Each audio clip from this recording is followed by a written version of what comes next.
We're going to go over the grape problem. The first thing that we notice is that we have a lot of different pieces of information down here at the bottom. And we actually have three different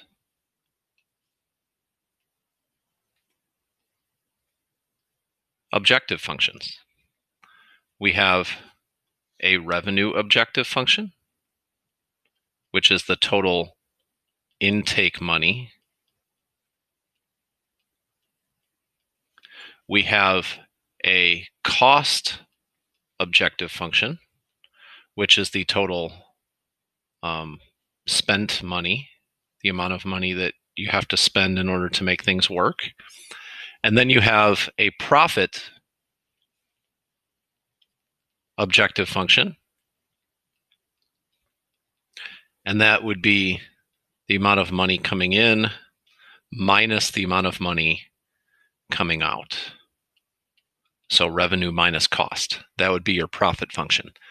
So we have to determine the number of acres dedicated to each in order to maximize revenue, minimize cost, and maximize profit. And there may be benefits to each scenario based on what is going on in the farmer's life.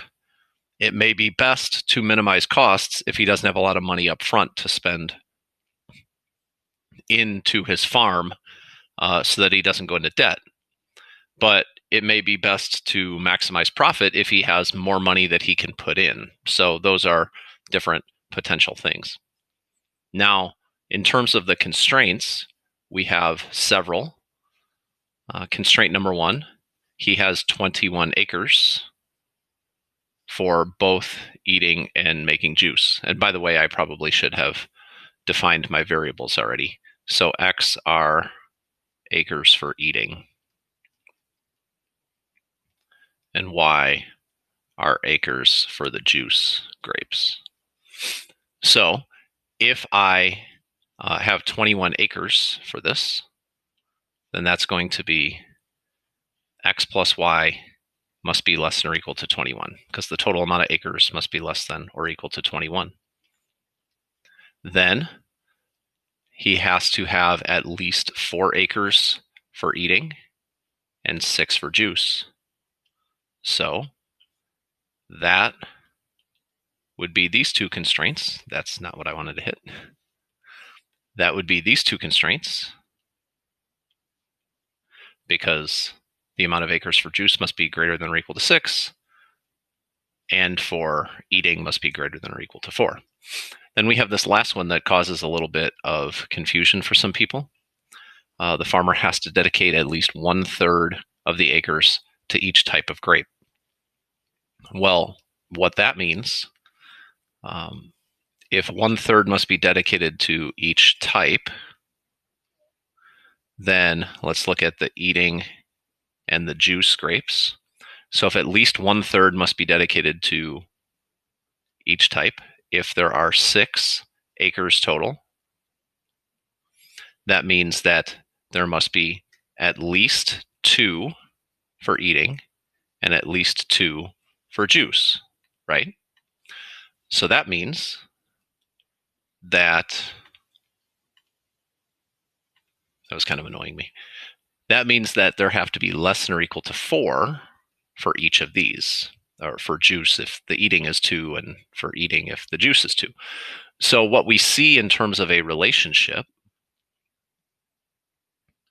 is that if I have X is the smaller one, then that means that Y must be less than or equal to 2 times as big, because this represents Y and this represents X.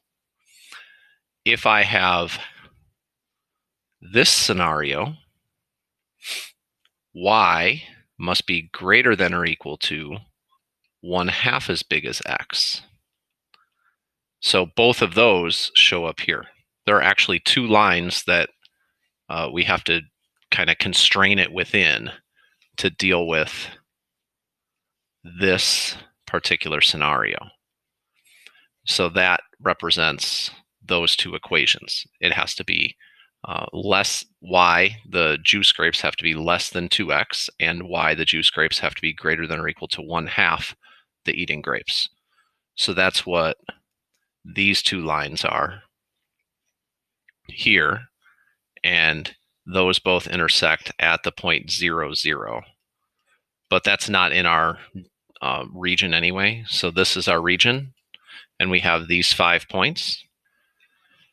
So the final answer is actually different depending on which objective function you're answering. So the cost function is actually best and minimized at 4 acres of eating and 6 acres of juice, because that minimizes costs. Now also notice that that's the smallest amount of profit, but this may be the best case for the farmer if the farmer doesn't have a lot of money to put into the farm and he doesn't want to get into debt before he gets started. Then another thing to point out is that the maximum revenue is not the same case as the maximum profit. So in this particular situation, the farmer would be in his best interest to put less money in at the beginning and utilize 14 acres for eating and 7 for juice, because then even though the farmer does not make as much money in terms of revenue, in terms of the amount that's intake or brought in, the farmer would make more money when he considers the amount that it cost at the beginning. So the profit is actually better in this particular case, even though the revenue is slightly less.